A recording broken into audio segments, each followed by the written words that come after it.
Gangguan pemusatan perhatian dan hiperaktivitas atau ADHD merupakan sebuah kondisi neurodevelopmental yang kompleks. Disebut neurodevelopmental karena berakar pada perbedaan perkembangan dan fungsi otak yang memengaruhi jalur-jalur krusial untuk fungsi eksekutif.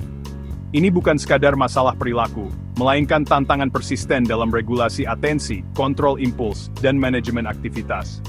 Kompleksitasnya terletak pada spektrum gejalanya yang luas dan dampaknya yang meresap ke berbagai aspek kehidupan. Oleh karena itu, penanganannya tidak bisa disamaratakan. Diperlukan pendekatan intervensi psikologis yang bersifat holistik, yang memandang individu secara utuh, meliputi kekuatan, lingkungan, dan tujuannya, serta terpersonalisasi, di mana strategi penanganan dirancang spesifik untuk menjawab kebutuhan unik setiap klien.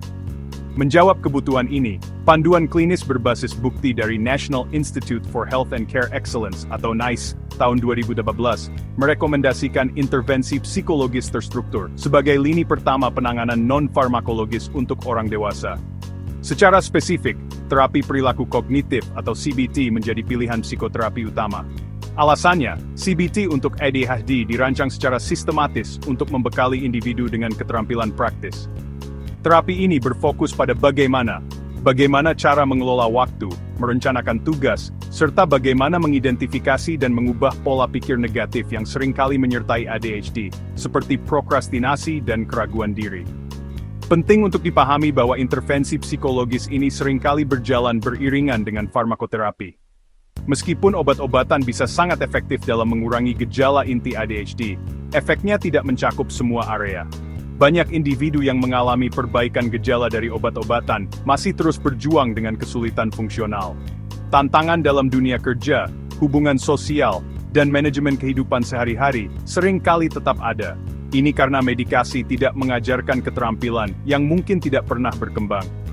Gambaran klinis ini semakin diperumit oleh fakta adanya komorbiditas tinggi ADHD dengan gangguan psikologis lain. Gangguan seperti kecemasan, depresi, dan masalah penyalahgunaan zat adalah komorbiditas yang paling umum. Kondisi ini bisa muncul sebagai akibat dari perjuangan kronis dan frustrasi yang dialami. Inilah mengapa pendekatan multimodal menjadi kunci keberhasilan penanganan. Pendekatan ini mengintegrasikan berbagai modalitas terapi, psikoedukasi untuk pemahaman diri, farmakoterapi untuk stabilisasi gejala, psikoterapi seperti CBT untuk membangun keterampilan, serta coaching dan dukungan kelompok untuk implementasi strategi dalam kehidupan nyata. Penanganan ADHD yang komprehensif memberdayakan individu untuk meraih potensi penuh mereka. Terapi perilaku kognitif atau CBT adalah istilah payung untuk berbagai terapi terkait yang berakar pada satu prinsip dasar. Pikiran, perasaan, dan perilaku kita saling berhubungan erat. Dengan mengubah salah satu elemen, kita dapat memengaruhi yang lain. Di bawah payung ini terdapat beberapa pendekatan. Terapi kognitif berfokus pada identifikasi dan penyesuaian pola pikir yang menyimpang atau tidak membantu. Terapi perilaku menargetkan perubahan tindakan dan kebiasaan yang bermasalah melalui strategi praktis. Sementara itu, terapi metakognitif melangkah lebih jauh, dengan fokus pada perubahan cara kita berhubungan dengan pikiran kita, mengamati pikiran alih-alih terjebak di dalamnya. Sebuah keterampilan yang sangat berharga untuk mengelola pikiran yang sering kali kacau pada ADHD. Komponen CBT yang paling umum adalah psikoedukasi, strategi organisasi, restrukturisasi kognitif, dan teknik pemecahan masalah. Psikoedukasi adalah fondasinya, di mana klien belajar tentang neurobiologi ADHD dan bagaimana hal itu memengaruhi fungsi mereka. Ini mengurangi rasa malu dan menyalahkan diri sendiri. Membingkai ulang tantangan sebagai gejala yang dapat dikelola, bukan kegagalan moral. Strategi organisasi kemudian memberikan alat praktis untuk mengatasi defisit fungsi eksekutif, seperti menggunakan perencana, memecah tugas besar menjadi langkah-langkah kecil, dan menciptakan rutinitas yang terstruktur untuk mengurangi beban kognitif. Restrukturisasi kognitif secara langsung menangani pola pikir negatif, seperti, saya tidak akan pernah menyelesaikan ini, dengan mengajarkan klien untuk menangkap, menantang, dan mengganti pikiran-pikiran ini dengan alternatif yang lebih realistis dan seimbang. Terakhir, teknik pemecahan masalah yang terstruktur membekali individu dengan metode langkah demi langkah untuk mengatasi tantangan kehidupan nyata yang terasa berlebihan, menumbuhkan rasa kompetensi dan kemandirian. Penelitian menunjukkan bahwa ketika CBT diadaptasi khusus untuk gejala ADHD, dapat memberikan strategi konkret untuk mengelola gejala inti ketidakperhatian, hiperaktivitas dan impulsivitas. Adaptasi ini sangat penting karena CBT standar untuk depresi atau kecemasan tidak secara langsung menargetkan defisit fungsi eksekutif yang merupakan inti dari ADHD.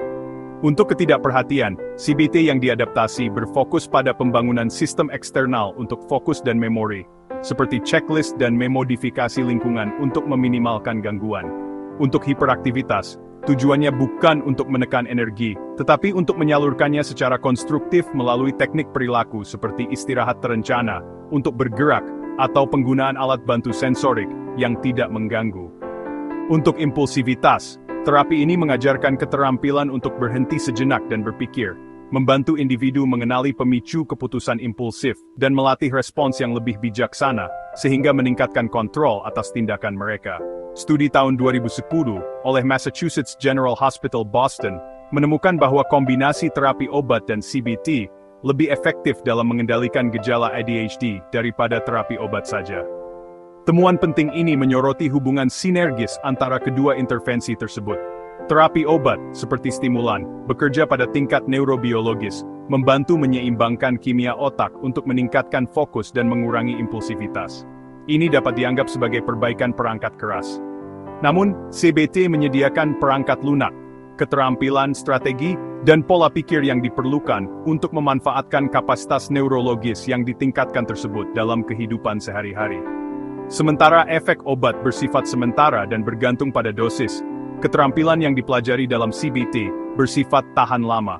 Keterampilan ini memberdayakan individu untuk mengelola gejala mereka secara proaktif, membangun kebiasaan yang lebih baik, dan meningkatkan harga diri, yang mengarah pada perbaikan yang lebih berkelanjutan dalam fungsi dan kualitas hidup secara keseluruhan.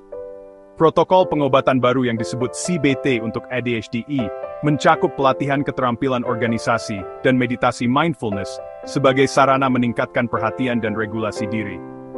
Protokol ini secara khusus menargetkan presentasi ADHD yang didominasi oleh gejala inatentif, atau ADHD, yang seringkali disertai dengan tantangan signifikan dalam fungsi eksekutif. Di samping pelatihan keterampilan organisasi yang telah terbukti, penggabungan meditasi mindfulness merupakan sebuah inovasi yang kuat.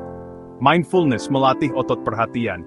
Praktiknya bukan tentang mengosongkan pikiran, melainkan tentang belajar untuk memperhatikan saat pikiran berkelana, dan dengan lembut mengarahkannya kembali tanpa menghakimi. Latihan berulang ini secara langsung memperkuat jaringan saraf yang bertanggung jawab atas perhatian yang berkelanjutan. Selain itu, mindfulness menumbuhkan kesadaran akan keadaan internal, menciptakan jeda penting antara pemicu emosional dan respons reaktif. Jeda ini sangat penting untuk meningkatkan regulasi diri dan mengelola disregulasi emosi yang sering menyertai ADHD. Dialectical Behavior Therapy yang diadaptasi untuk ADHD mencakup penerimaan, mindfulness, analisis perilaku fungsional, psikoedukasi, dan teknik toleransi distres.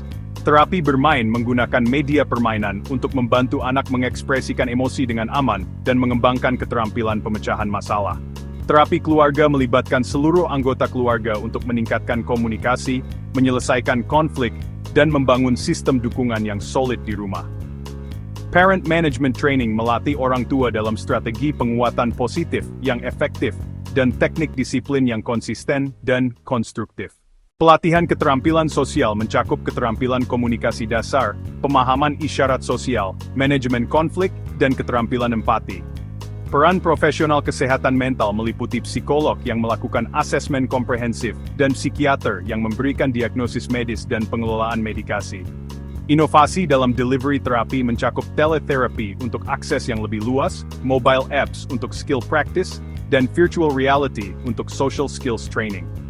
Chatbot berbasis mobile yang memberikan CBT dan psikoedukasi telah menunjukkan pengurangan signifikan gejala defisit perhatian.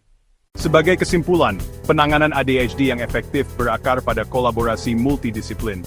Pendekatan tim ini krusial karena ADHD memengaruhi berbagai aspek kehidupan. Setiap profesional membawa keahlian unik, psikolog untuk CBT, psikiater untuk medikasi, terapis okupasi untuk strategi harian, dan terapis wicara untuk komunikasi sosial. Konselor sekolah atau kerja membantu penerapan di lingkungan nyata. Yang terpenting, keluarga adalah partner aktif, yang keterlibatannya memastikan keberhasilan dan keberlanjutan hasil terapi. Keberhasilan intervensi harus diukur secara sistematis. Monitoring ini mencakup pengurangan gejala inti ADHD, inatensi, hiperaktivitas dan impulsivitas, menggunakan skala penilaian standar. Juga peningkatan fungsi sehari-hari yang nyata, seperti manajemen waktu yang lebih baik, atau hubungan yang lebih stabil.